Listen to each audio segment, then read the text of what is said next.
I can do it sitting down, I guess.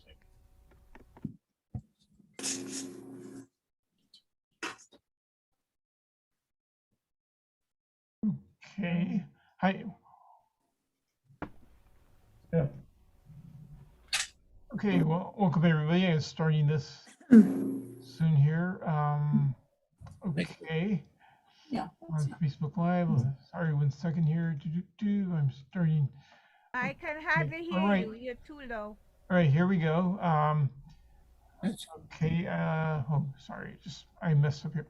Okay, I'm going to start the YouTube live here. Bear with me, folks. I'm doing some technical stuff, and I'll as soon as I upload all the stuff here and everything, I'll get going. Okay, I'm going to put this. We're just planting here. So, and please excuse me. I'm kind of not familiar with the Zoom control, so please forgive me if I accidentally turn off the power grid in your neighborhood. Okay, and I will try not to do that again. Okay, let me get out of Zoom here, and we'll start the show soon. I'm almost there. Okay, I think we're on. Okay, cool. Let me turn off here. Here, and All right, let's go. Let's do it. right, okay, I think we're on now. I think we're on. So hi everybody. Hi everybody, and welcome. Sorry, one more thing here. Somebody. Okay, so hi everybody. I'm Danny Dechi. Welcome to Let's pause. I sent somebody your link and they claim they can't get on. Okay, just wait a while. I'll work on that later. Okay, we're gonna start the show. We'll work on that later. We're just starting the show right now. So. Could you speak louder? Oh, okay. Let me see here. I'm sorry, Elizabeth. Yeah. Try it a little bit later. I thought I took care of it. Can you hear me now? Can you hear me? I don't know what to tell you because I'm starting. We can hear you fine. Okay. All right. Let me put this the audio. Fix my audio again. Okay. Just a little bit louder and okay. All righty. Just put a little bit louder. So, all right. So, welcome. Hello, everybody. Welcome to NYC O.G. Featuring the stars of Good Timing, which you can watch on Peacock TV. I'm Danny Dechi, your host in San Francisco, and I'm thrilled to have tonight's performers on the show. They are all from New York City, and they all took a comedy class at the Greenwich House there in New York City with the comedian actress Jo Firestone, who also performed in many on TV, but also wrote for the Tonight Show with Jimmy Fallon. I was so excited when I saw 3 of my fellow comedians on TV, who I actually performed with many times on Zoom during this pandemic.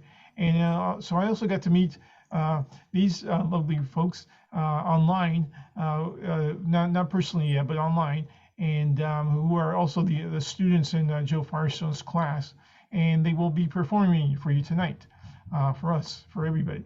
So I just wanted to give them all an opportunity to get more time, more stage time. I think it's great that they're pursuing comedy. So I'd like to mention that this show is also sponsored by Happy Shrimp. Happy Shrimp, unlike those other guys, Happy Shrimp never have bullet holes. Our shrimp die naturally. We strangle them. Happy Shrimp, the shrimp with a smile. And also sponsored by Salesforce. Salesforce, located in San Francisco, has the tallest building west of the Mississippi. They have the biggest conventions of the year, but nobody knows what they do. Salesforce. Okay, a little bit about myself. I'll do a little of the. Okay, so a little bit about myself.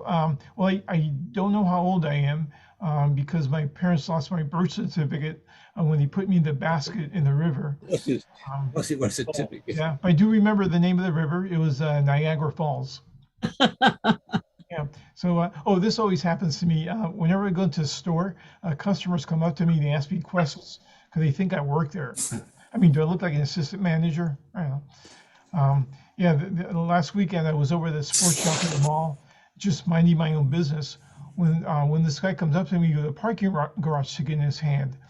He says to me, "Excuse me, sir, can you please validate me?" And I go, "Sure." You're a good person. Everyone likes you. And you smell nice.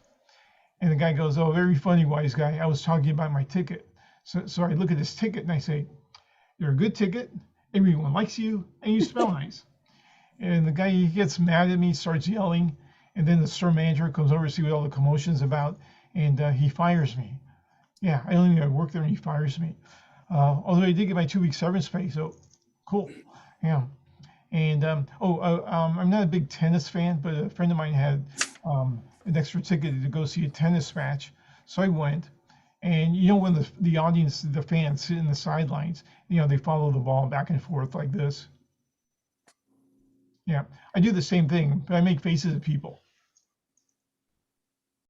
Right. And I hear someone yelling, "Security!" So that was my experience. And don't forget, they say you should wash your hands for as long as it takes you to sing "Happy Birthday," but I prefer to be more careful. So I sing "Stairway to Heaven." So also, my Aunt Louise was really excited the other day. She says, "Hey, I got the Johnson," and I said, "Hey, well, you got the vaccine?" And she said, "No." Oh, yeah, so let's see. I've also been watching more TV like everybody else, and I saw this movie with this actress, strange name, Busy Phillips. Anybody here, Busy Phillips? Strange name. Yeah, probably her father named her that, because someone like me would go up to her and say, you know, I would say, "Hi, I'm Danny," and she'd say, "I'm busy." Oh. The other day I was actually the other day I was actually cooking chicken in the microwave, and it all of a sudden it started sparking. I couldn't figure out why. So I took the chicken out. I mean, the container was all plastic and everything. I couldn't figure it out. So I took the chicken apart, and I couldn't believe it. It actually had a artificial hip and a metal plate in its head. Yeah. From now on, yeah, I'm going back to Tyson chicken instead of Mike Tyson chicken. And my favorite restaurant in the neighborhood is called Mama's Diner, and they always brag it's just like Mother used to make. The only problem is every few minutes the cook comes over to your table and complains about your father. Yeah. So, by the way, how can you tell someone's a vegan?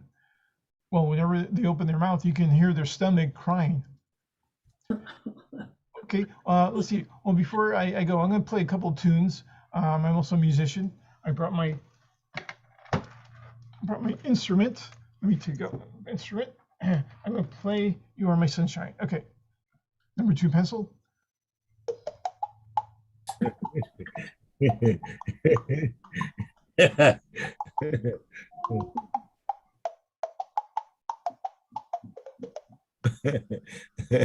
Oh, wait, this is the same pencil I used to fail the SAT test. Okay, one last song. See if you can name this tune. Okay.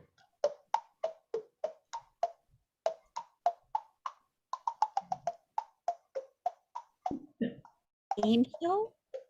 Anybody know? Jeopardy. Jeopardy. What is Jeopardy would be the correct answer. What is Jeopardy? That's my time. Let's get down for the stars of good timing. The first performer tonight is actress, singer Alexis Elias, and she has been on stage since she was 13 years old. She tried stand-up comedy when she was in LA shooting a TV series. You still see her. She was in a few episodes, a number of episodes of Married with Children. And, Wow. She was on Broadway 5 times. She was on Hollywood. And she's been over in like a zillion commercials. Okay, cool. And also she performs with her husband, Richard Marshall, who you will see later on a cabaret show called Bad for You. So let's give it up for Alex Elias, everybody. Hi. Let's see. Hey, hello everyone. Let me spotlight you for a second. Let's see. Okay. Sorry, there you are. Okay. And there we go. Okay. Hi. Hi. I'm Alex, and I'm an actress. Yeah, I'm an actress. I'm I don't know anything about doing stand-up, but I think I got the basics down. I've got a microphone. Oops. I got a spotlight, and I can talk dirty. Whoa. Caca, doo doo, wee wee, pee pee, scrotum, buttocks. Ooh. Oh, I came to New York City because I got accepted into a prestigious acting school. I thought I was going to be the next Sarah Bernhardt or Judi Dench, Helen Mirren, but American. So I was really proud when I got my first job in the city. I played the cow in Jack and the Beanstalk. Where are we going? Where? To the fair? How are we going? How? By cow. I had to carry Jack to the fair.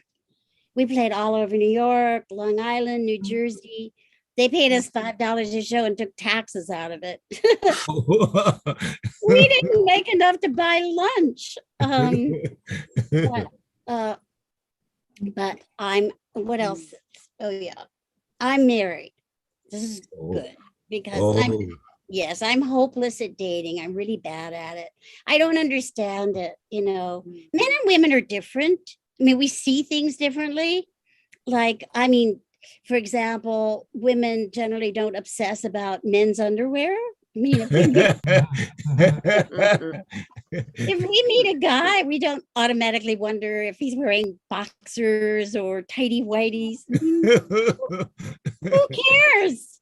But men and women's underwear? Oh my yeah. No. Yeah. See this is this is what I imagine that we're wearing. You know, here's another one. Look at this one. I mean, what is it? It's a bicycle racer hat. It's a face mask. It's a mono bra for a cyclops. I don't know what it is. Fuzzy underwear. But I know what this is. This is what we usually are wearing. I mean, well, this is what I'm wearing. It's good. It's good. Look, I'll show you. It's soft. It's comfy. It's got a cotton crotch, and it's ventilated. My body can breathe. But men hate them. But now that I'm older, I go for, you know, more something more gentle. So that's it for me. Bye, everyone. Thank you. Alex, Alex, up close and personal. Thank you very much. It's very good. We got to know a little bit. Okay, let's give it for Alex. And our next performer, she, let's see, she's, she recently retired from NYU. She has a PhD and also learning Hebrew and will become a bat mitzvah. Also, a bat mitzvah, bat mitzvah, okay, like the song, sorry. And she also is a volunteer with the Actors Temple, and she has a dog. So, and of course, also one of the stars of Good Timing. Let's give it up for Barbara Bow, everybody. Barbara. Hi, everyone. Oh, do you like my tie? Yeah, two silkworms were in a race and they ended in a tie. My friend Diogenes walked into a haberdashery store, speaking of ties, and he went near the trousers and the clerk told him, "Hey, you, be careful. You rippities, you buy-a-dees." Anyway, so, yeah. So why couldn't the sesame seed leave the casino? Well, he was on a roll. Why didn't the shrimp share? Because he was shellfish. And why do seagulls fly over the sea? Well, if they flew over the bay, they'd be bagels. Anyway, so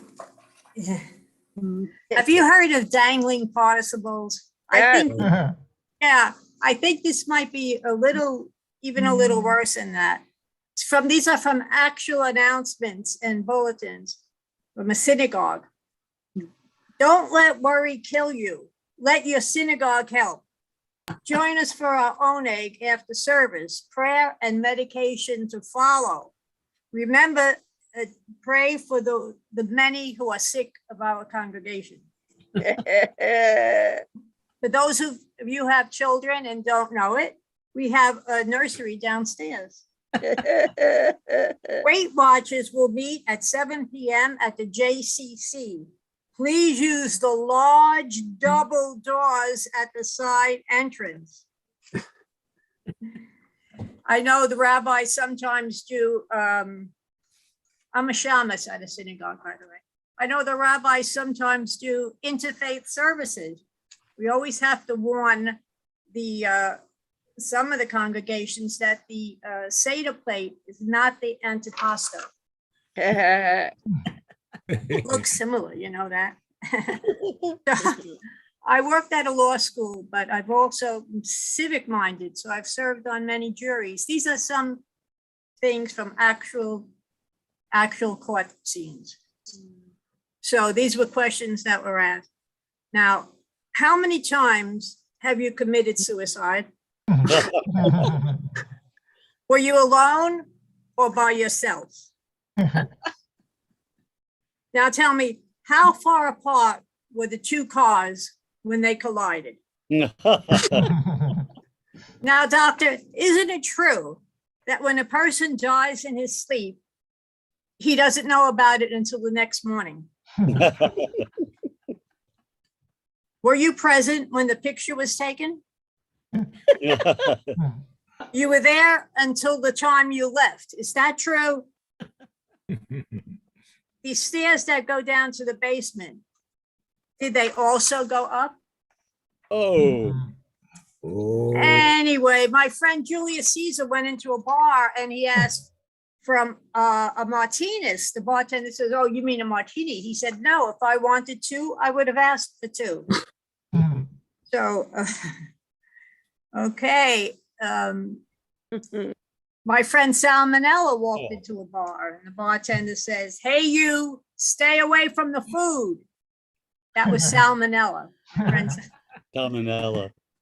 Two jumper cables walked into a bar and the bartender said, "Hey, you two, don't start anything in here."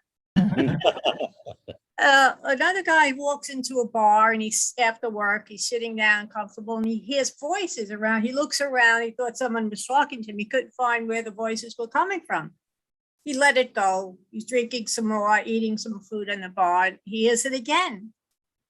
Finally, he asked the bartender, "Do you hear that as well?" Oh, the bartender says, "Oh yeah, sure. They're the peanuts. They're complimentary." I forgot to say he liked my shirt. So. Two peanuts were on the bar. One was assaulted. Wow. Well, I think I better leave now. Well, a shiitake mushroom walked into a bar and bartender says, "I don't want you smelling up the place." He said, "What's the matter with me? I'm a fun guy." Oh. All right. And the Neutron walked into a bar. He was drinking a lot. He asked, what his tab was. Bartender says, "For you, Neutron, no charge." Very good. All right, thank you. As I said, I'm a shameless at a synagogue. Anytime you want to come by, just come by. We'd love to see you. Okay. All right, very good. Thank you, Barbara. Funny stuff. Thanks, Barbara. Thank you. Yes. All right, our next performer, also from New York, and she's fresh out of college out of the 1950s. Whoops, what's that? Is it too late for Christmas music? I don't know. But anyway, fresh out of college in the 1950s, she worked behind the cameras alongside some of the legendary names of mid-century TV, including Jackie Gleason, Tommy Dorsey, Elvis Presley, Damone. While raising a family, she constructed crossword puzzles, and actually had some printed in the New York Times. And as a grown-up program director, created 9 series of conference programs that brought together international senior executives, also business stuff. And also she's still the serious kid on the block. So let's give it for Baby Yellers, everybody. Thank you, and thank you, Danny. So I guess now I'm a good timer. Timing me. I used to celebrate when I got to school only 5 minutes late. Punctuality was just never my thing. Shortly before we were married, my soon-to-be husband predicted, and he was one of the promptest people I've known. And what he predicted happened. I was late to my own wedding. Oh, wow. Oh. We made up for it in the following 57 plus years. Now, before I go any further, if you saw good timing, I want to assure you that I have no plan to fall down tonight. What I have are problems, big problems, lots of little ones too. And if you saw good timing, you know that I have a lot of stuff. I'm a hoarder. And I have stuff that, well, if I answered myself honestly, I don't really need. And probably no one else wants it either. But let me give you an example. This, for example, surprise. It's a fossil. It's part of a woolly mammoth's rib. And what do I do with it? It's not particularly pretty, and I can't exactly put it on display, but it is what it is. But in a similar vein, if you saw good timing, you do know what this is. Do you? These are my husband's knee bones. One knee bone, his left knee. When the doctor was about to replace it, he begged him for the knee, and they're not supposed to do it, but he finally prevailed. Okay, so what's the big deal? What did he want to do it for? For this, he made me a pair of earrings, and I wear them very specially on special occasions, and this, honestly, is a special occasion. I save everything: paper, shopping bags, boxes. I have huge plastic bags filled with plastic bags. Boxes filled with boxes inside of boxes. And I don't know how many I have, but it's in the hundreds. And I will show you that we used to have an outside storage space, a sizable room. We finally, for his 65th birthday, I gave it to my husband. I gave my husband the fact that I had emptied it finally, but we had it for years. And this, without kidding, is what the name of it was. We used to say, we're going to go to the black hole today, or let's put this in the black hole. Right. Honestly, that was on it. So another thing I save are tote bags. You know the kind. This kind. Oh. Oh, yeah. I hate those. You probably have 4 or 5 of them yourself. But frankly, I have more than just that. Oh, no. I have a closet Wow. and all here. And that's it. But my favorite one is this one.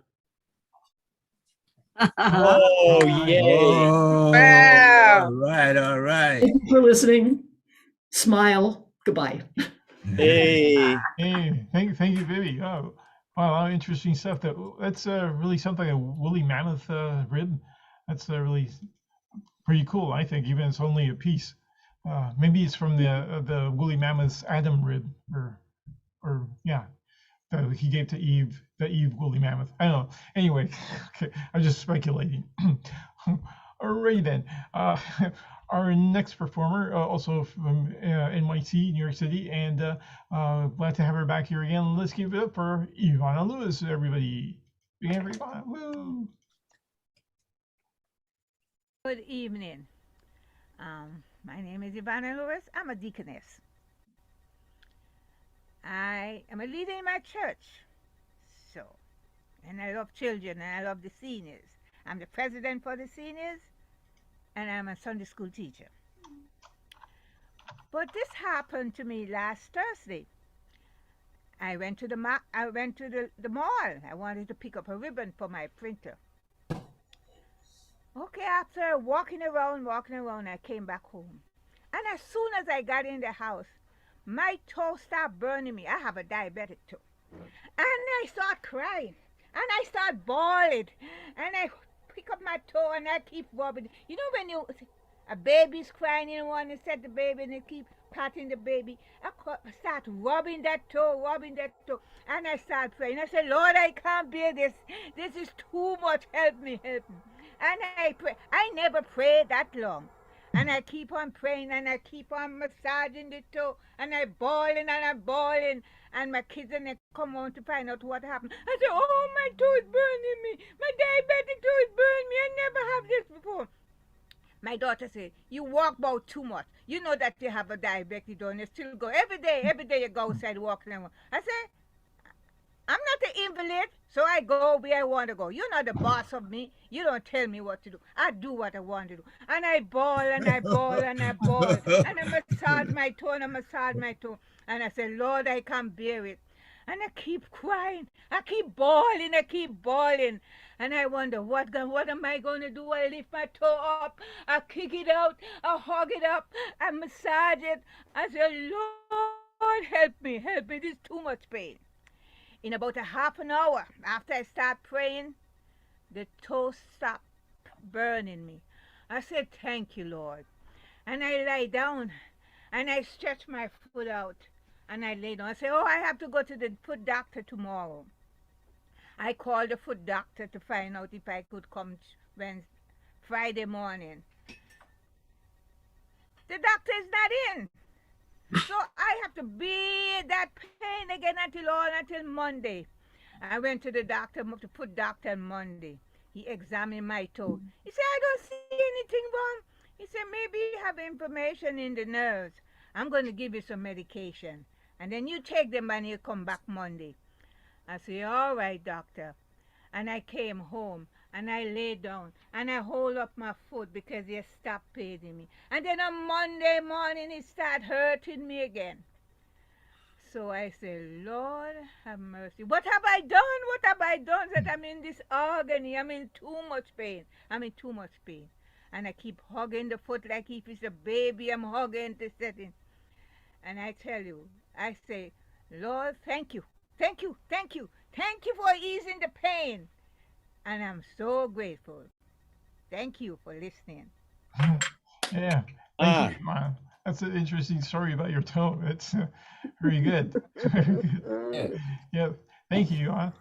And already our next performer, she's she's always been a bit funny, but now people are laughing at her jokes, and people can laugh at her jokes right here on from the Good Timing NYC O.G. All these. Let's give it up for Teresa Hamill, everybody. Hi, I'm Teresa. You know, vegetables and fruits don't usually talk to me, but yesterday one did. I was walking past the big grocery store that has shelves of fruit outside, and a big green honeydew said, "Hey, babe." I said, "Me?" He started chatting. He was actually nice. Worried about whether he'd ever get married and have kids, that kind of thing. I surprised myself. I started singing to him. I never sing because I'm always off key, but I sang. "Honeydew, honeydew, come home with me. I'll treat you well. Just wait and see. I'll cut you open so carefully. I won't even lose one seed.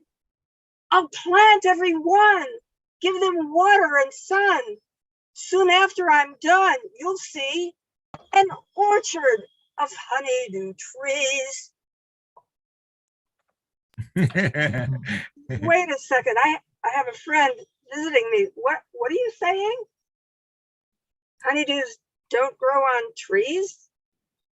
Well, how do they grow? On bushes? No way. A bush wouldn't be strong enough to hold up a honeydew. This guy here weighs about 12 pounds. Wait a minute. I have another friend here. What are you saying? They grow on vines? On the ground? In the dirt? Well, how come they're so clean when you get them in the store? Oh, somebody washes them. Then I'll plant every one, give them water and sun. Soon after I'm done, you'll see signs, little green sprouts shooting up for hundreds of honeydew vines. So happy to grow because they all know they've got me looking after them. They are so cute and adorable. I just love every one of them. You think it would be too strange if I asked them to call me grandma? No. You think it's okay? One Yes. more. Yeah? Yay. Just call me Grandma Honeydew. You can call me Grammy Honey for short. Honey. Thank you. Hey. In New York. Thank you, Teresa. Hey, very good. She's a honeydew grandma, and I hope, I'm a dude. yeah, yeah, and singing and everything. And I hope she also, I hope you're okay with cantaloupes too. So, yeah. So, all right, our next comedian, actually, I performed with her many times on Zoom. I got to meet her, not personally, but I have met her many times on Zoom shows throughout this pandemic, and we're very happy to have her funny headline with everybody. Thank you. Well, I see that there's a heckler in the audience. He heckles, so I better be ready. I can't get over this younger generation. I have a nephew who can't say no to his own child. He dialed into a star, a famous race car driver named Dale Earnhardt Jr. He paid him to tell his own son to go to bed on time. Honest to goodness, because I saw it on Instagram. They have something called Cameo, and you pay famous stars to give messages to people. So he showed us how he was proud of it. How Dale Earnhardt Jr. said, Leon, I'm a famous race car driver, and let me tell you, everyone has to go to bed on time, even me. That's what gets me to race so successfully. Then he said this, and Leon, my father was very, very famous. Number 3, Dale Earnhardt Sr. And he smashed into a wall while he was racing. Leon, do you know how he smashed into that wall? Of course, everyone knows. He didn't go to bed the night before at the time his father told him to go to bed. So Leon, you must listen to your father and go to bed on time. It's a morbid story, ladies and gentlemen, but I'm showing you that when I was little, my mother took out the strap.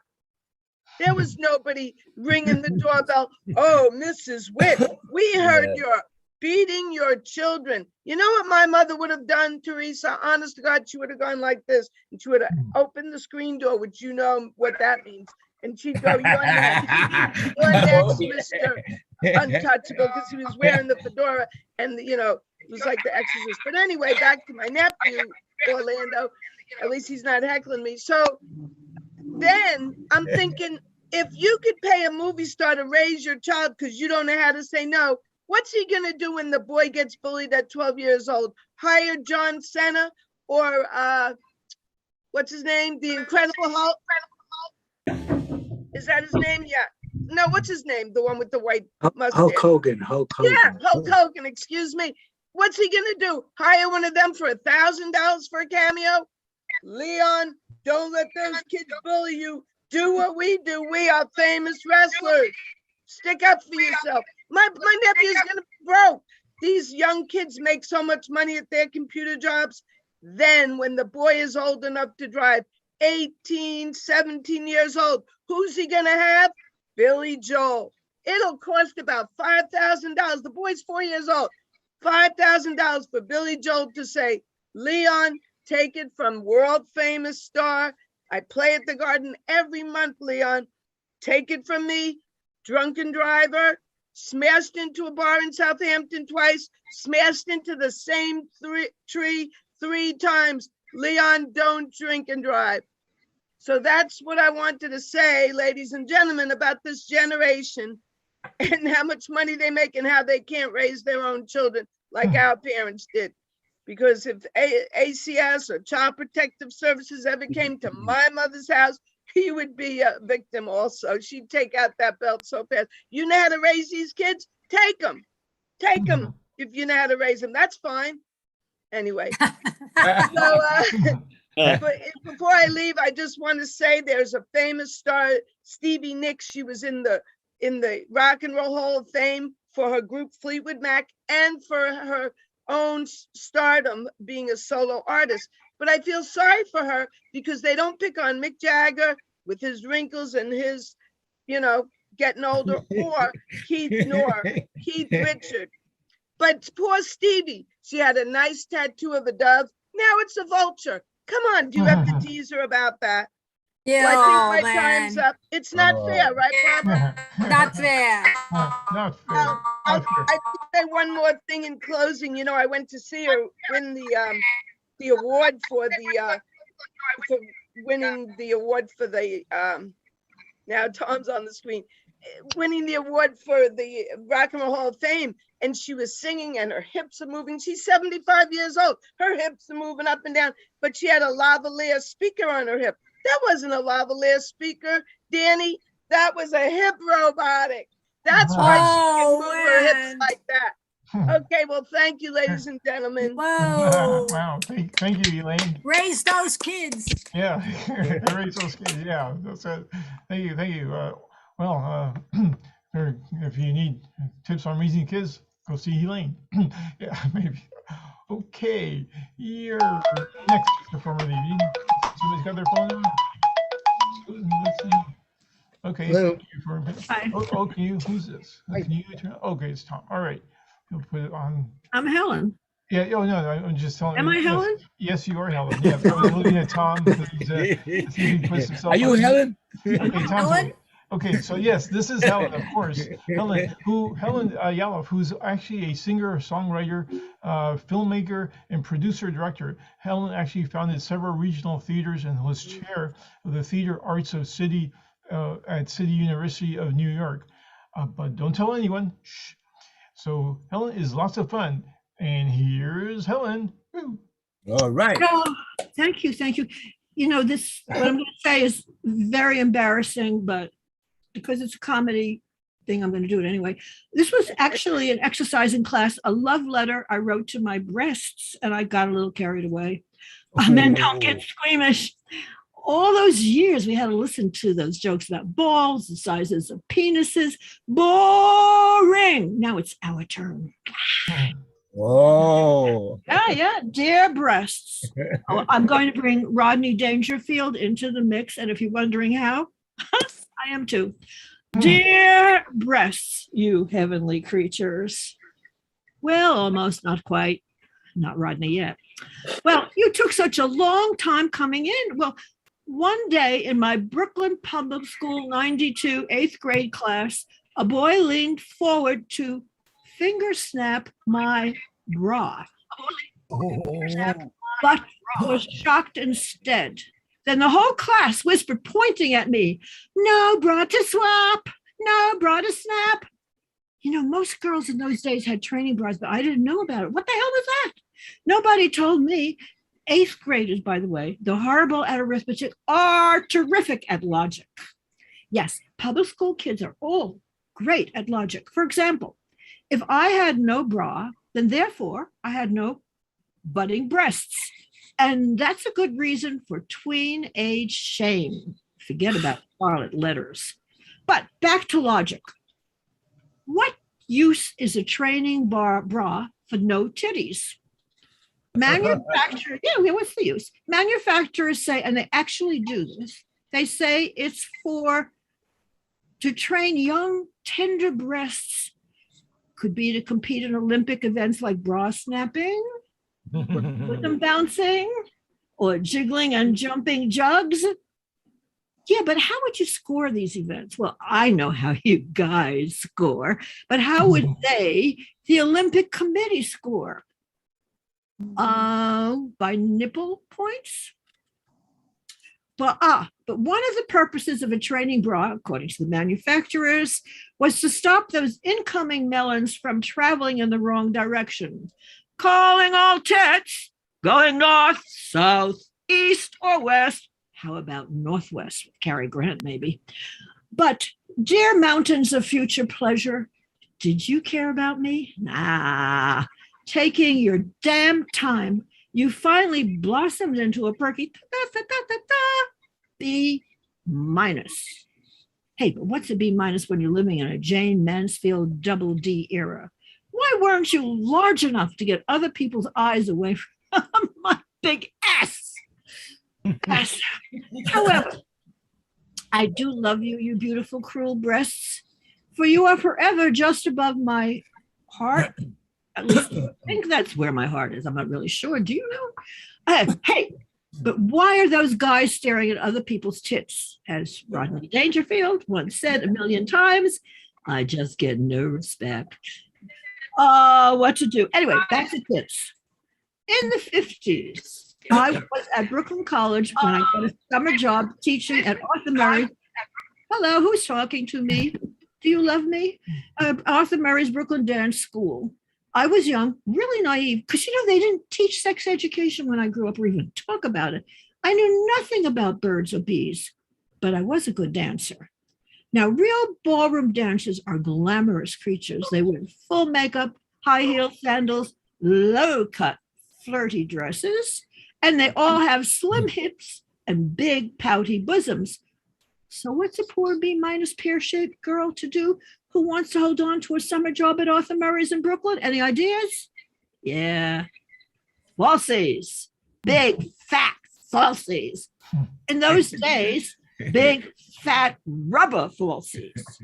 And then you got to buy a humongous bra to dump them in. Hey, Jane Mansfield had nothing on me, at least the clothes on. Now, at Arthur Murray's, we were trained when dancing to clamp male and female bodies together. That's to easily lead and follow the dance. No, nothing horny. Well, maybe some mental hanky-panky. Anyway, as a new junior executive, my job was to give free introductory lessons so we could sell the clients trillion-dollar courses about how their life would be so beautiful if they could dance. So one time, a short, well-dressed Asian businessman came in for his free lesson. With heels on, I towered way above him. So good old Arthur Murray style, I clamped him to my body, put on the music, and taught. Very professional. I counted out right foot, left foot, sideways together. That's the foxtrot. However, when I looked down, the man was squeezed between my two mounds of fake rubber mammary glands. He peered up at me in a sort of ecstasy, orgasmically happy. He had hit the jackpot. This man had absolutely no idea he was surrounded by rubber. Somehow, I was not embarrassed. That was because I, though pretty young and not stupid, was able to see the irony of the situation.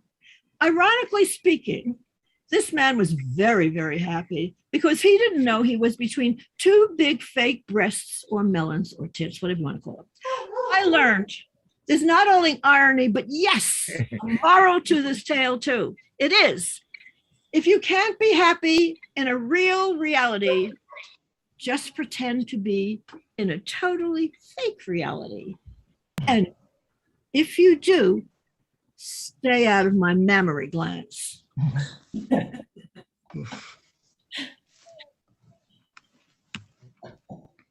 Okay, That's it.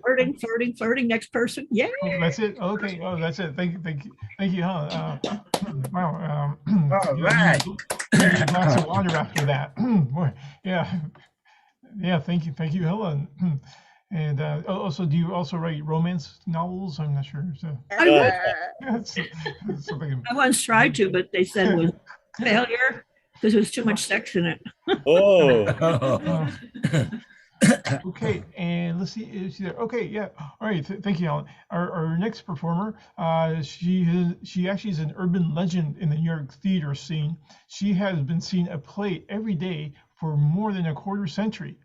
Wow. So let's get up for Nikki Gokorin, everybody. Big hand for Nikki. Woo! And okay. Yes, good evening. Can everyone hear me? Yes. Mhm. Oh, good. Well, thanks everyone for being here tonight. And this is a wonderful show that Danny, our host, is providing for us to express our thoughts about comedy.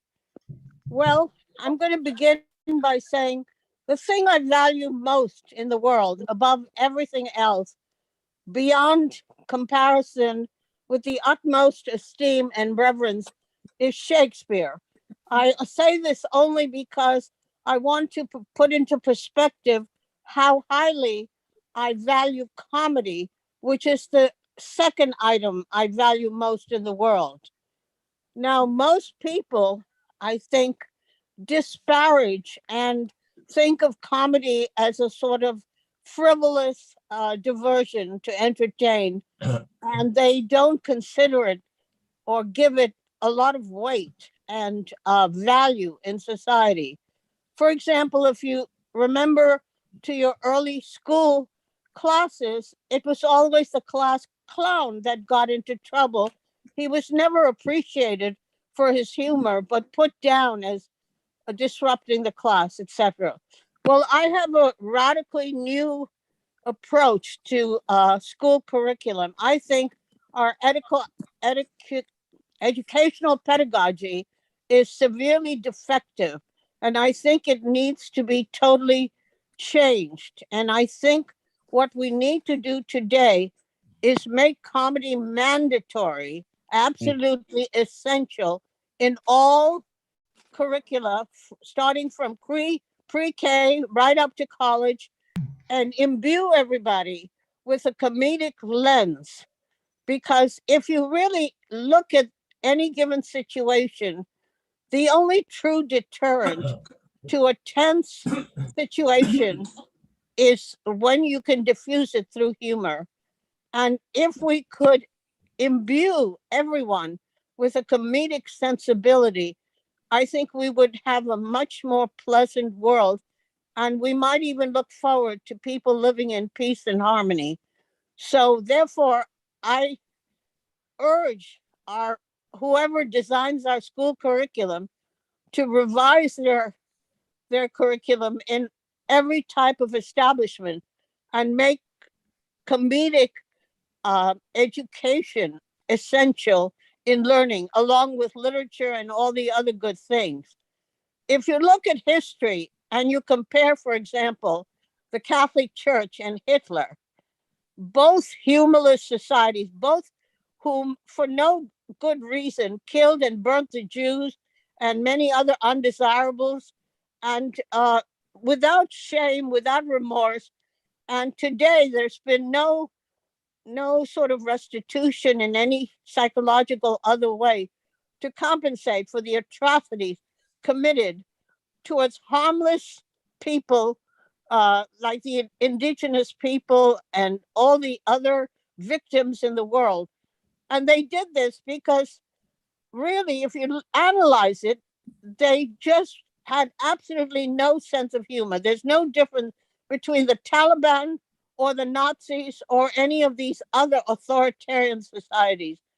And therefore, I really think that a good serum, that is to say, the comedic serum put into people's drinking water that loosens them up to diffuse any tense situation with a comedic aspect would be essential. And today we would not have any bullying in schools if we taught everybody how to look at a situation with humor. Anyway, that's my thought on the value of comedy today. And I really admire the people who are gifted with the comedic lens. Those people are truly gifted, and they're very few, the ones who truly were born with that gift. But I think other people can learn it. Anyway, thanks for listening. Wow. Good night. Wow, thank you, Nikki. Yeah, that's great. I agree with you. That would be, I think, a great education if they taught that in schools and everything, taught about comedy. It helps alleviate. It does help alleviate problems, and yeah, just inject humor. Maybe even in the religious institutions, add some humor in there, and so people would relax a little bit and not take things too seriously. So it seems like everything's been like Facebook for forever. Anyway, thank you, Nikki, on that insight.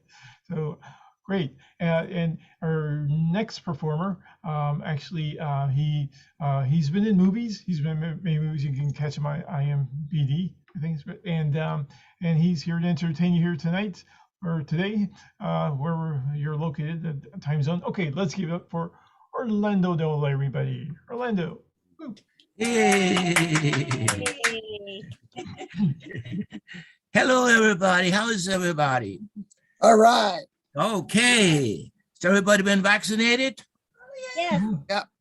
That's great. I got boosted. I'm all boosted up. Is everybody boosted up? Yep. Yep. All right. That's very good. I'm glad to hear that. All right. I live in New York City. And I keep saying that all the time because I like New York so much. And I live in the West Village. And the West Village is always very crowded with people, a lot of tourists. Every time I go to my house, go out the street, I just got to go, excuse me, get people out of my way. So many people walking around here all the time. I can't hardly move, you know. When I first moved here, you know, there was 2 guys trying to mug me. And I said to them, you can't mug me. I live in this neighborhood. So they said, okay. And they walked away, they didn't mug me anymore. Yeah. And then a lot of gay people live here. Gay people are very nice. They're wonderful. They don't bother anybody. I mean, they don't rob anybody. You ever heard of gay gang robbing people? No, they don't rob anybody. You know? All right. Anyhow, here is Christmas. Christmas, you know, we just had Christmas. I know, to me, Christmas is kind of boring. I know, because I'm old, I guess. I got grandchildren. I get Christmas is more for children, you know. You know, the greatest thing that happened in Christmas in New York City? The Fox television Christmas tree got burnt. Somebody burnt it down. I thought that was very exciting. Somebody from the news did it. I don't know who, because they wanted to make more news, I guess. You know, and then so that went by. Then New Year's came. New Year's, you know, I don't go out very much. I go out early in the afternoon. I buy a couple of bottles of wine, couple tamales, a couple enchiladas. I bring them home, and that's all I do. I come home and I get a pot of water, and I put it by the window, and I put on some music. And I started dancing with my wife. We dance away. At 12 o'clock, when the ball hits the ground, I take the bucket of water, the pot of water, and throw it out the window. Because it's good for you. Takes away all the bad spirits. But this time a lady was passing by, and she screams, "Hey, somebody threw some hot water on my Panchita." Panchita is her dog, you know. Oh. So I didn't know what to do. I felt so guilty. Next morning, I went to church because I wanted to confess to the padre, you know, what I did the night before. So as I'm getting to church, my friend who's always there, he's always standing in front of the church. He was all dressed up in his red suit, red hat, red shoes, and he's holding an avocado in his hand. He said, "Hey, amigo, what do you call an avocado that goes to church?" I said, "I don't know." He said, "Holy guacamole." And he walks away laughing, telling me, oh, there's more where that one came from. There's more where that one came from. So me and the padre takes me aside. He says, all right, let's straighten this thing out. So he gives me a bottle of holy water. He said, take this water and throw it out the window gradually until it's empty. So I take this bottle of water, I place it on the table. I go in the kitchen, try to get some coffee. I come back, the bottle of water is gone. And I asked my wife, I said, what happened to the bottle of water? And she said, I drank it. I was thirsty. I said, you drank my holy water. And she said, yes, I'm holy, and you can't do anything to me because I'm your holy wife. I say, all right, what you gotta do? All right, so next day I had to go see my doctor because, like drinking so much wine, I guess in all the holidays, I had to go to the bathroom a lot and pee. I was peeing too much. And so I went to see the doctor. My doctor, his name is Dr. Whoopi. So I went to see doctor. He said that his name is Whoopi Dinango. But he changed it to Whoopi because most Americans can't say Whoopi Dinango. So I went to see Dr. Whoopi Dinango, right? And he takes me into this room and he said, all right, take off your clothes. And he gives me a chamber pot. And I start peeing on the chamber pot. Suddenly, this lady comes out the door and he says, Josephine, give us some privacy, please. Oh, Josephine has to go away. So he leaves me in this room, taking a pee, right? And he goes away. Like after a long time, I'm there waiting. I said, what happened to Dr. Whoopi? So I come out of there and I say, Josephine, what happened to Dr. Whoopi? He said, oh, Dr. Whoopi had to go to Home Depot. I said, Dr. Whoopi had to go to Home Depot. He said, yes. I said, Josephine, what am I going to do now? He said, well, you finished taking a pee?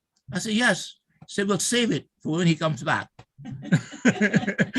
So I left Dr. Whoopi this cup of urine, and it was smelling. And I gave it to her. I gave it to Josephine. And she said, you know something? Between the right eye and the left eye, something smells there. That's it, folks. Thank you so much for your time. Thank you, Orlando. Thank you so much for your time. Yeah, thanks for telling us your funny stories. Very good. And our next performer, he's an actor, a singer, and a brand new comedian. On stage, he's played leading men in classic American musicals, South Pacific, Annie Get Your Gun, Oklahoma, Carousel, Sound of Music, and more. And he also won the Rising Star Award at the Canadian International Film Festival on TV and has been seen in various soap operas. So let's give it up for Richard Marshall. Yay! Hi, everybody. I'm Richard, and I'm an alcoholic. Oh, That's my other group.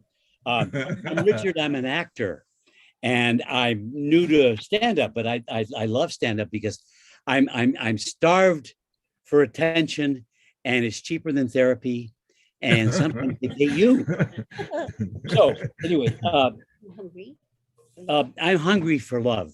Oh yeah, I am. I'm hungry for love, and my wife doesn't love me. I do too. Oh. No, my wife doesn't love me. I know she doesn't love me because during COVID, she makes me stay 6 feet away, wear a mask, and a plastic face shield, and which makes it very difficult to have sexual intercourse.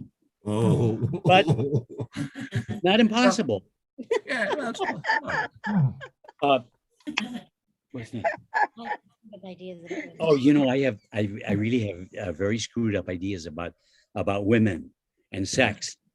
I'm a sex. I mean, yeah, I do. There's good girls and bad girls, and good girls are good, but bad girls are better. Oh, bad girls that like kind, sex. huh? Bad girls like sex. That sex is dirty. Sex is dirty, and that's why you do it in the dark. Oh. Yes, and you're shameful. You're not supposed to talk about it. So, well, I turned out okay. You know, my mom used to come into the bathroom when I was taking a shower. And I would say, Mom, what are you doing? And she'd say, I just want to see how you're developing. I said, Mom, I'm 23 years old. She'd say, it's all right. I'm a nurse. My mom, is that a nurse? As if that made everything all right. My mom, the nurse, she was so cute in her little white outfit. She had white dress, white stockings, white shoes, white pocket handkerchief, white cap. She was darling. She was nursing a guy in a hospital. He had had a heart attack, and he was a bank president, and he was a millionaire. And so all the other nurses were fluttering around because here was this millionaire, a bank president, and he was available. And one of the gold digger nurses had the audacity to send up a tray of diamond rings from the local jeweler. Well, my mother, she acted like she didn't care. She ended up marrying the guy. He was a millionaire. He wanted to go around the world, a deluxe tour. He wanted to build her a big, beautiful new home. But my mother, such a child of the Depression, could not spend money. She got her clothes at the 88-cent store. Not even it was terrible. He got tired of eating early bird specials. At the diner, he wanted to have haute cuisine at Le Pavillon. So that marriage didn't last. He went his way, she went her way. When she died, we found a drawer full of twisty ties, a drawer full of straws, a drawer full of string, and another drawer labeled string too short to save. That was my mom. I was in New York. I was in New York being an actor. I worked for Joe Papp at the New York Shakespeare Festival. I wanted to be a great Shakespearean actor. And he hired me. My noble lord, bestow yourself with speed. The French are bravely in their battle set and will with all expedience set on us. That Joe Papp never hired me again. And I found out, I didn't know, you were supposed to go into his office and schmooze him and say, Uncle Joe, you're great. Thank you for the job. It doesn't matter. He's dead now. Well, that's true. Too late. It's too late. I was in New York being an actor. My mom was in San Antonio she was becoming a bag lady. But you went home. What I did, that's right, I did go home. And I tried to take care of her. I tried to get rid of some of the twisty ties, but my mother was fiercely independent. She said, no, don't touch those and stay away from the window. The black helicopters are sending signals through the air into the radio, and go back to New York and get a job at the post office. I would have gone postal and shot somebody. So I would like to dedicate this performance to my mother. She's up there somewhere with the helicopters. God bless you, Mom. Would you like to see how I'm developing? Thanks, everybody. Thank you, Richard. Thank you, Richard. Your life story. Very funny, and that's nice that you dedicated this performance to your mother. It's my mother. Very good. Yes. All right, and your next performer, he actually sold over 1,000 jokes to comedians, including Rodney Dangerfield, Joan Rivers, and Phyllis Diller. He has also lectured on comedy at the Las Vegas International Ventriloquist Convention, and he performed on cruise ships, comedy clubs, conventions, all over the place. So let's give it up for Tom Padovano, everybody. Big hand for Tom. Woo. Thank you. Thank you. Now, because of the uptick in the coronavirus, I said, boss, can I work from home? He said, no, you're the doorman. But I've had a lot of crazy bosses. I had this one. If I made a mistake, she'd say, Tom, look at the mistake you made. But if she made a mistake, it was, oh, Tom, look at the mistake we made. So I said, well, boss, look at the ugly dress we're wearing. Oh. Ooh. I got fired. Oh. And I hate going on interviews. I went on one. They said, Tom, this job pays $1,000 a week, but in 6 months, it goes to $2,000 a week. I said, great. I'll come back in 6 months. And I come from a poor family, but every night my mother had food on the table. I wish we had plates. When I was 7, I said, Mom, am I adopted? Oh, Tom, not yet, but I'm working on it. I was a terrible student, but I had tough teachers.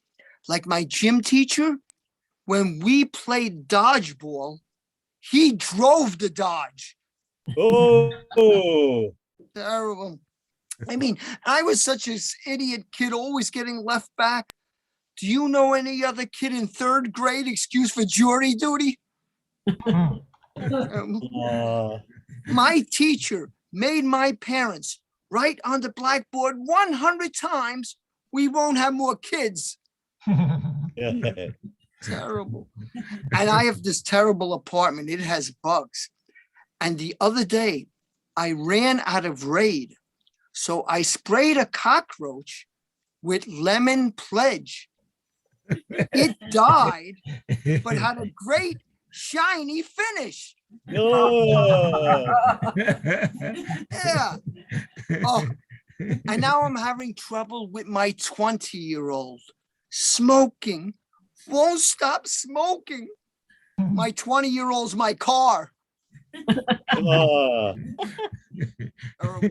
And I haven't been feeling well, so I went to my doctor, Dr. Julio Alejandro Bernstein. Oh, he's amazing. He examined me for less than 5 minutes and told me to come back the next morning for an autopsy. He got mad at me because I said, doctor, it hurts me when I touch here. Hurts me when I touch here. Hurts me when I touch here. He goes, idiot, you got a broken finger. I feel sorry for my neighbor. Her doctor said, Mrs. Sicko, you only have 10 to live. She goes, what do you mean? 10 years? 10 months? He said 10, 9, 8. Oh. And I have trouble with insomnia. So I count sheep. And then I capture one and knit a sweater. That gets me tired. Now, you know, because of the supply chain problem, last month, I already ordered a Valentine's Day gift for my girlfriend. Now I have to order a girlfriend. And they're back ordered, wouldn't you know it? I was dating this one woman, and I even said to her, honey, while you've been dating me, have you been dating other men? She goes, oh, Tom, come on. You're the 5th guy to ask me that today. I was talking to this one woman. She said she's looking for a man comfortable in his own skin. I said, forget about me. I have psoriasis. Well, listen, you've been a wonderful audience, and I sincerely hope that you've had as much fun and pleasure as I've had tension and emotional strain. Oh, don't worry about me. I'm just going to go back into my bed and start counting sheep. Thank you. Enjoy the rest of the show. Thank you. Thank you. Who I've performed with numerous times also on Zoom all these last couple of years. And yeah, funny guy. Woo. All right. Our last but not least comedian, also another comedian who I performed with on Zoom various times. Let's give it for Ziggy. Ziggy Sousa, everybody. Woo. Thanks, Danny. By the way, if you hear a chirping, it's not me, it's my bird. He's right over here. You might see him. Danny said my name is Ziggy. Ziggy is short for Sigmund. Sigmund means victory through protection. Ziggy means should have used protection. I retired after working 35 years at Social Security, but they didn't notice. They think I'm still in the bathroom. One of the things I don't miss about my job is the hands-free, energy-efficient bathroom. I'd stand in front of the urinal, and when I was finished, it wouldn't flush. It's like it was asking me, "Is that all you've got?" And then the lights would go out. At my job, I interviewed a woman who told me she worked at a Whole Foods. I said, I used to go to the one on Houston Street. I love their bread pudding. She said, I made the bread pudding. I said, it was so delicious. Why they stopped selling it? She said, not enough people were buying it. That's a true story. There's no punchline, but that's the most exciting thing that happened to me in 35 years at work. It was hard for me to decide when to retire. So I asked my boss for advice, and he said, today works for me.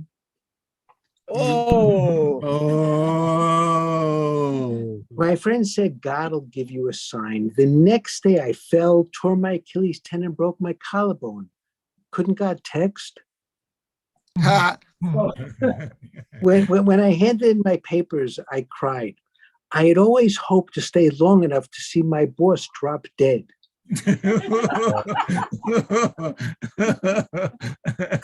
I was so embarrassed for crying that I ran into the bathroom, and the boss came in after me. He said, look, we really like you. You can stay as long as you want. I said, that's really nice because I'm having second thoughts about retiring. He said, no, I mean, you can stay as long as you want in the bathroom. My wife was against my retiring. She said, you'll be bored. You're not going to accomplish anything. You'll hate it. She just described my job.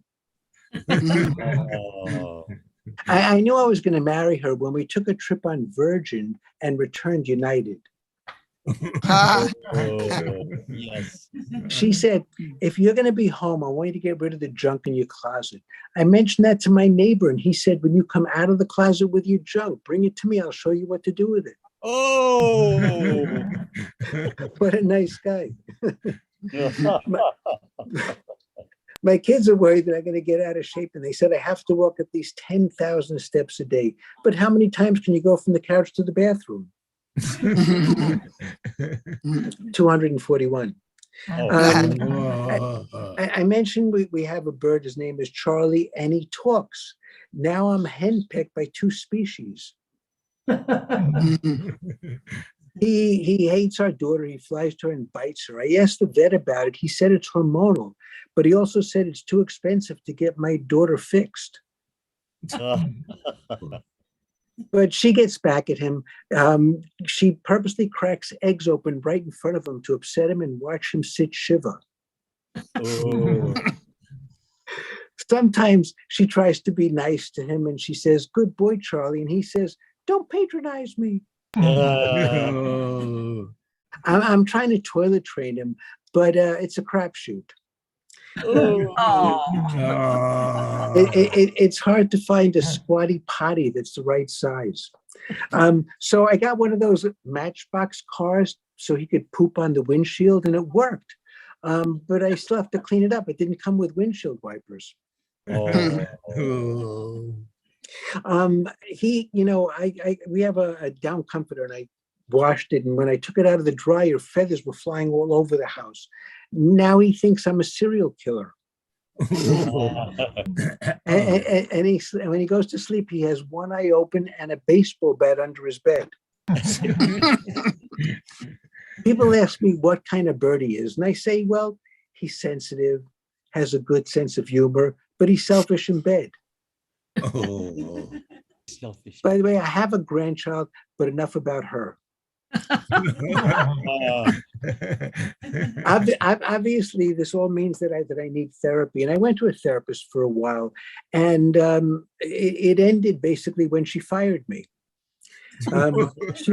She said, "It's not you, it's your mother."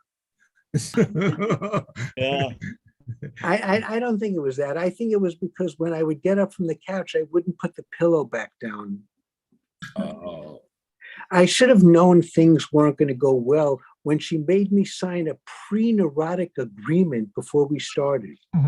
Oh. It meant that if we separated within the first year, I could keep my self-esteem, but after that, she would get half. Oh. Charlie, humps my finger. He really does. I asked the vet about that. He said it's hormonal, but it's too expensive to get my finger fixed. Anyway, that's my time. I'm Ziggy Susser. Thanks very much for everybody. And thank you, Jo Firestone. And thank you, Danny Dechi. And thanks all of you. Yes. Yeah. Thank you. Thank you. Oh, great. That's our show. Thanks for so great to have you. This was fun. I like this. This was fun. I'm glad we got to do it. And thanks everybody for being on the show. And audience, so you can catch the good timing. It's on Peacock TV. I'm sure it's still on there. It's really a good show. You should really watch it. It's very uplifting. I really love that show. And again, everybody, big hand to all the comedians, audience. I know we can kind of virtually hear you, audience. So big hand to all the comedians who perform. All right. Okay. Good show. Good show. Yeah. Good variety of stuff. Good show. Great. Okay, that's folks. Thanks for watching, and you can watch this on on Danny Dechi's timeline on Facebook, or you can go to Danny Dechi on YouTube, and you can see this show here and share it with your friends.